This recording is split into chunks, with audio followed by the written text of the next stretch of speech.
memeliharanya. Haleluya.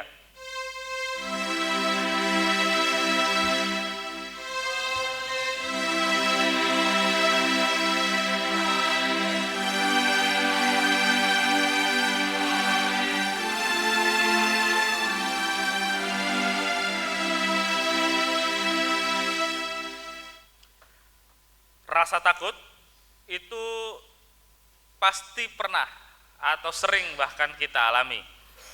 Ya, rasa takut itu biasanya terjadi akan sesuatu yang sedang berlangsung.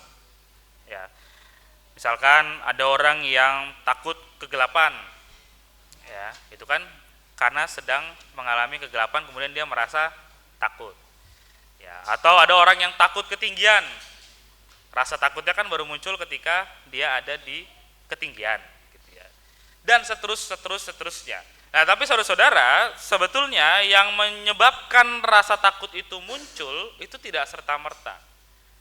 Biasanya ada sesuatu di dalam pikiran kita yang memancing sehingga kita mengalami rasa takut.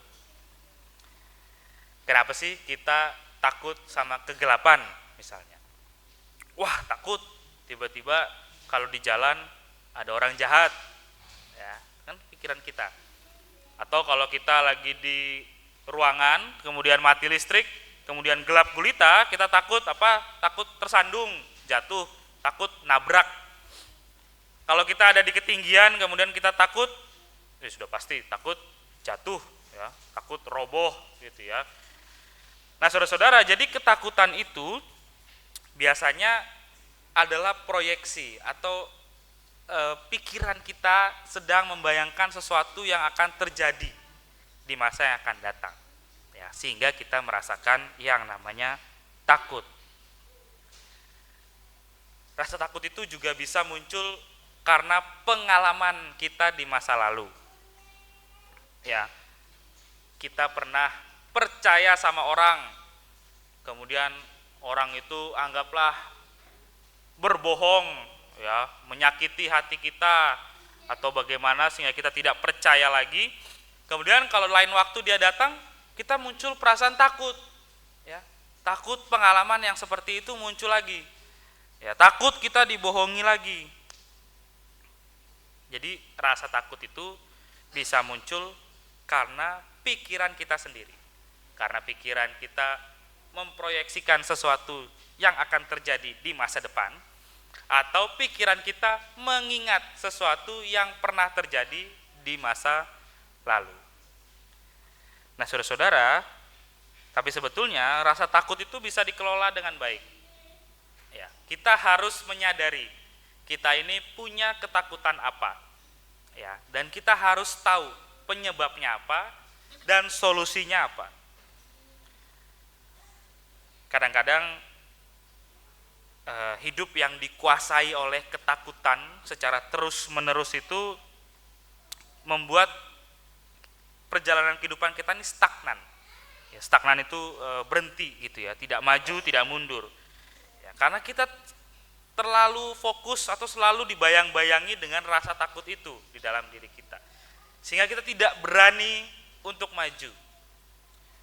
Saudara-saudara, saya lupa deh, saya pernah bahas di sini apa enggak ya? Saudara-saudara tahu tidak lawan kata dari takut? Berani. Lawan kata dari takut? Ya, lawan kata dari takut itu adalah tidak takut.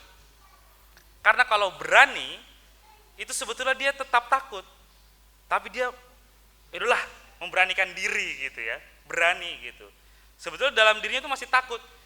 Makanya kalau kita baca di Alkitab, entah Yesus atau malaikat ketika datang ketemu orang kan ngomongnya jangan takut, bukan jadilah berani gitu, enggak ya, tapi jangan takut, karena takutnya itu harus sama sekali hilang. Nah, tapi saudara-saudara, sama seperti kita yang mungkin susah untuk kehilangan rasa takut, sama juga seperti orang tua dari bayi Yesus pada saat itu, ya, Yusuf dan Maria. Wah, siapa yang nggak takut? Tiba-tiba datang malaikat Tuhan ke dalam mimpi Yusuf dan mengatakan bahwa nih bayinya mau dibunuh. Ya, pada saat itu bayi yang mungkin usianya baru 2 tahun ya, karena Herodes memerintahkan untuk yang dibunuh adalah 2 tahun ke bawah. Yusuf dan Maria yang mendapatkan tugas penting dan sudah menerima segala konsekuensi yang akan terjadi, ketambahan lagi masalah bahwa Herodes mau mencari bayi itu. Ya.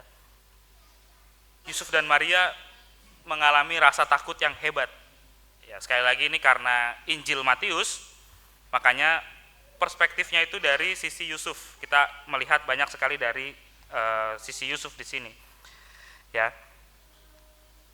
Herodes ini terganggu dengan keadaan atau dengan munculnya raja baru dalam tanda petik. Karena kalau saudara ingat, orang-orang Majus ketika mau mengunjungi bayi Yesus sempat mampir ke kerajaan, ya, karena mereka pikir raja ya lahirnya di kerajaan, ya, makanya mampir ke tempat Raja Herodes. Dan kemudian ketika Herodes mendengarkan berita itu, orang Majus itu dikirim. Dan seharusnya kan pesannya Herodes, kalau kita ingat, orang-orang Majus itu harus kembali ke Raja Herodes untuk memberitahu di mana lokasinya. Tapi masalahnya orang-orang Majus juga diperingatkan oleh malaikat-malaikat Tuhan bahwa jangan kembali ke Raja Herodes, ambillah jalan yang lain. Nah, itulah di situ makanya Herodes kemudian marah karena dia merasa telah diperdaya. Ya, akhirnya dia menyuruh membunuh semua anak di Bethlehem. Dalam ketakutan itu Yusuf dan Maria tidak hilang arah. Ya, Yusuf dan Maria memang sih mereka mendapatkan petunjuk atau arah secara langsung dari Allah. Ya, malaikat Tuhan itu berkata-kata kepada mereka untuk pergi ke Mesir. Ya, mereka tetap taat kepada Allah di dalam ketakutan mereka. Mereka kembali ke Mesir. Ya, berbeda seperti nenek moyang mereka yang dulu dari Mesir keluar ke Israel. Ya, ini mereka kebalikannya, dari Israel mereka mengungsi sementara ke Mesir.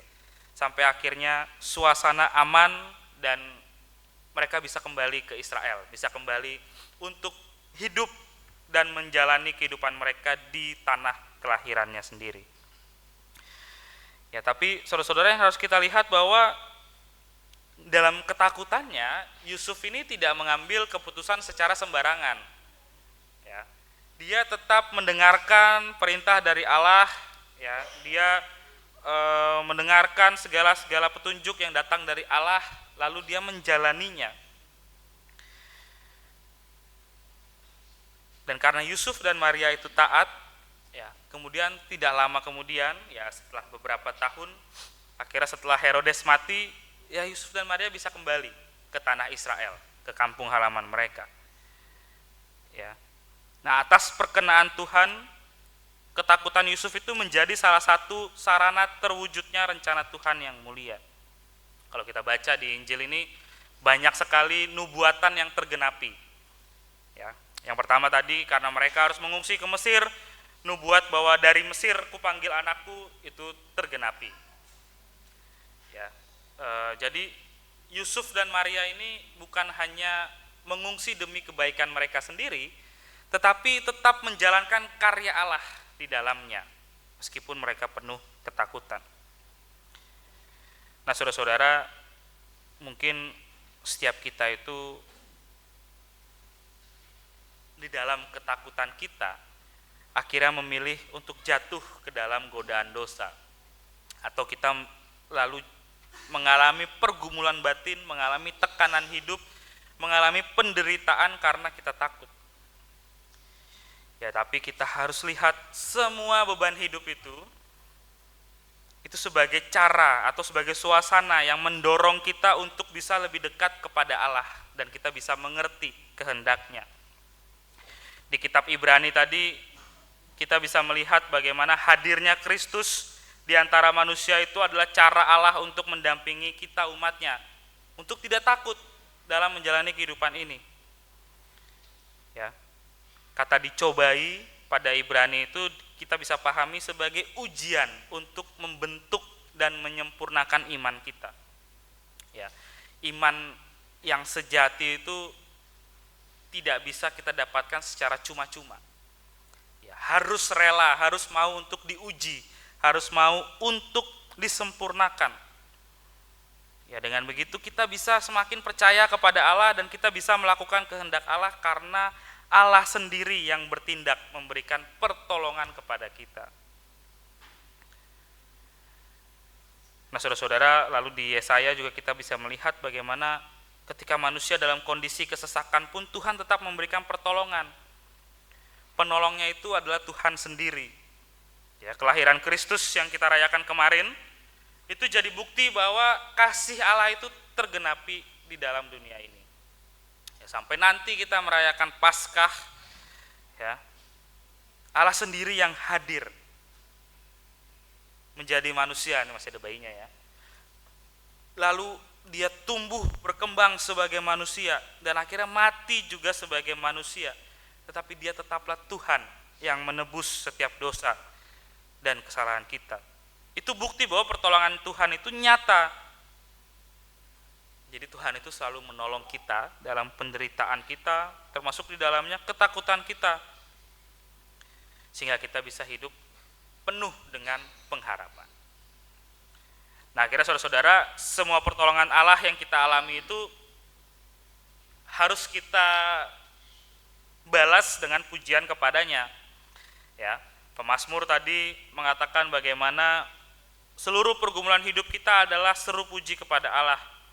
Allah yang berkarya dengan sempurna atas kehidupan kita dan atas seluruh jagat raya ini, maka seluruh jagat raya ini harus menjadi pujian syukur atas perbuatan Allah yang besar dalam kehidupan kita. Nah, saudara-saudara yang terkasih, jadi dalam setiap ketakutan kita, ya, ingatlah bahwa kadang-kadang ketakutan itu hanya muncul dari dalam diri kita. Itu hanyalah proyeksi pikiran kita sendiri. Ya, kita harus belajar untuk mengontrol rasa takut itu. Ya, karena kadang-kadang, ya, mungkin bahkan seringkali ketakutan-ketakutan yang kita pikirkan itu tidak kejadian. Ya, meskipun kalau saya dari kecil tuh selalu diajarin kita harus mempersiapkan untuk yang terburuk, berharap untuk yang terbaik gitu ya. Tetapi jangan sampai kerangka itu masuk ke dalam ketakutan. Kita mempersiapkan diri untuk segala kemungkinan yang terjadi, oke. Tapi jangan sampai itu menguasai pikiran kita sampai kita takut untuk maju, sampai kita takut untuk melangkah ke depan. Ya. Tapi saudara, kalau kita tetap merasa takut, ingatlah bahwa Tuhan itu selalu menyertai kita dalam setiap ketakutan kita. Ketika kita merasa kita hilang arah dalam kehidupan ini, ketika kita merasa kita tidak lagi menerima hal-hal yang baik, ingatlah Yusuf dan Maria itu di awal mereka menerima berita bahwa mereka akan menjadi orang tua dari Yesus, rumah tangga mereka itu juga hampir retak gitu ya. Yusuf kan memilih untuk mau diceraikan. Ya, karena pikirannya dipenuhi dengan ketakutan. Ya. Tapi saudara-saudara, sama seperti Yusuf juga di bacaan kita hari ini yang mau untuk mengambil jalan seturut dengan kehendak Allah, maka arahkanlah hidup kita supaya kita bisa selaras dengan kehendaknya, sehingga hidup kita itu bisa terarah pada damai sejahtera Allah. Ya, oleh karena itu saudara-saudara, kalau kita takut, marilah mendekat kepada Allah, bukan malah menjauh. Ya, kita berjumpa dengan Allah dalam ketakutan kita. Bawalah semua ketakutan kita, bawalah semua pergumulan kita kepada Allah, dan kalau kita mampu untuk mendekat kepada Allah, mari kita rasakan betapa dekapan Allah itu begitu hangat dalam kehidupan kita. Amin. Tuhan memberkati.